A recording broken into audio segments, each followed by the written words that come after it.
ଆପଣମାନେ ତ ମୋତେ ଭୁଲିଗଲେଣି। ହଁ, ସମୟ ସହ ମୁଁ ବି ହଜିବାକୁ ବସିଲିଣି। ଗୁହାଳ ଘରୁ ମୋ ସ୍ଥାନ ଆସି ରାସ୍ତାରେ। କୁଣ୍ଡା, ନଡ଼ା, ଚୋକଡ଼, ତୋରାଣୀରୁ ଆସି ପ୍ଲାଷ୍ଟିକ୍ ଜରି ଓ ଫିଙ୍ଗା ହୋଇଥିବା ଭୋଜିର ଖଲିପତ୍ରରେ ପହଞ୍ଚି ସାରିଛି। ସତରେ କ'ଣ ମୁଁ ଏ କିଛି ବର୍ଷ ମଧ୍ୟରେ ଏତେ ଅବହେଳିତ ହୋଇଗଲି? ବୋଧହୁଏ ବଉଳାର ଆତ୍ମକାହାଣୀ ରଚନା ବହିରୁ ହଜିବାର ଶେଷ ଦ୍ୱାରରେ। ଏ ପରିବର୍ତ୍ତନଶୀଳ ଦୁନିଆରେ ଯେଉଁଠାରେ କେହି କାହାର ନୁହନ୍ତି, ମୁଁ ଅବା କାହାର କିପରି ହୋଇ ରହିପାରିବି? ତୁମେ ଚାଳ ଛପର ଘର ଛାଡ଼ି ମାର୍ବଲ ଘରେ ଆସି ରହୁଛ। ମୋ ଗୋବରର କ'ଣ ଆବଶ୍ୟକତା ରହିଛି? ବଜାରରେ ମିଳୁଥିବା ପ୍ରୋଟିନ୍ ପାଉଡ଼ର ଖାଇ ଶକ୍ତିଶାଳୀ ହେଉଛ। ମୋ କ୍ଷୀରର କ'ଣ ବା ଦରକାର?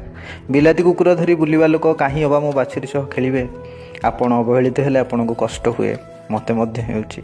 ମାତ୍ର ଆପଣ କହିପାରନ୍ତି, ମୁଁ କହିପାରେନି। ମୁଁ ଆପଣଙ୍କ ସଭ୍ୟତା, ପରମ୍ପରା, ସଂସ୍କୃତି, ଐତିହ୍ୟର ଅଂଶ ହୋଇ ରହିଆସିଛି। ମୁଁ ବିଲୁପ୍ତ ହେବା ପୂର୍ବରୁ ମୋତେ କ'ଣ ଆପଣ ଆପଣେଇ ପାରିବେନି? ଏ ପ୍ରଶ୍ନବାଚୀ ମୁଁ ସୃଷ୍ଟି କରୁଛି ଆପଣମାନଙ୍କ ପାଇଁ। ଜୟ ଜଗନ୍ନାଥ।